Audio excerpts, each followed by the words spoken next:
కేంద్రంలోని ప్రియాంక కాలనీలో దారుణ ఘటన చోటు చేసుకుంది. ఓ కసాయి తండ్రి తన 12 నెలల కన్న కూతురును నేలకేసి కొట్టి హతమార్చాడు.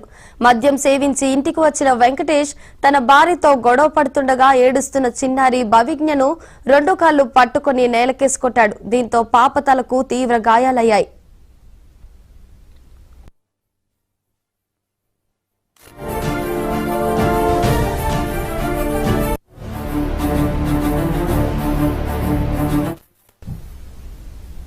అపస్మారక స్థితిలో ఉన్న చిన్నారిని ఆమె తల్లి, బంధువులు ఆసుపత్రికి తరలించగా చికిత్స పొందుతూ మృతి చెందింది. ఈ దారుణానికి పాల్పడిన తండ్రి వెంకటేష్ అక్కడి నుండి పరారయ్యాడు.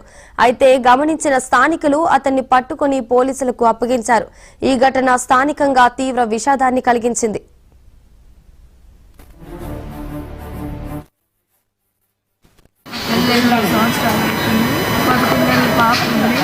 పెళ్ళైన దాన్ని బట్టి సైకోలా ప్రవర్తించేవాడు, కొట్టేవాడు, ఇంట్లో పెట్టి తాళం వేసి బయటికి పోయేవాడు.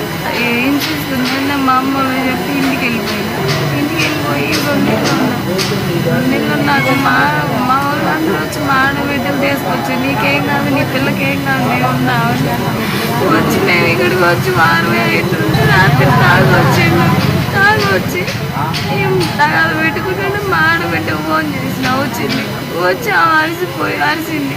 ఇటు తాగితే అట్ట నేను ఉంచును, నిన్ను నమ్మి పంపించలేదు, నా కోసం పంపించారని అంటే ఇంకేమన్నా అని ఒట్లేసింది వాళ్ళ మీద.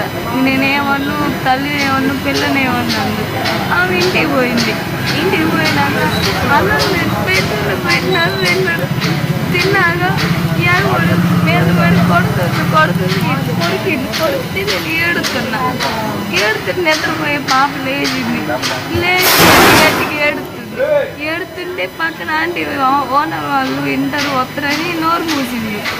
నోరు మూసి నేను చెయ్యి తీసేసి చచ్చిపోతే పిల్లని చెయ్యి తీసేసి నన్ను గోడకు నూకింది. నేను లేచి వచ్చేసరికి కాళ్ళు పట్టుకొని నాలుగేసి కొట్టిండు, 2 మాటలు కొట్టిండు. ఒకసారి కొడితే బతుకునేవాడు.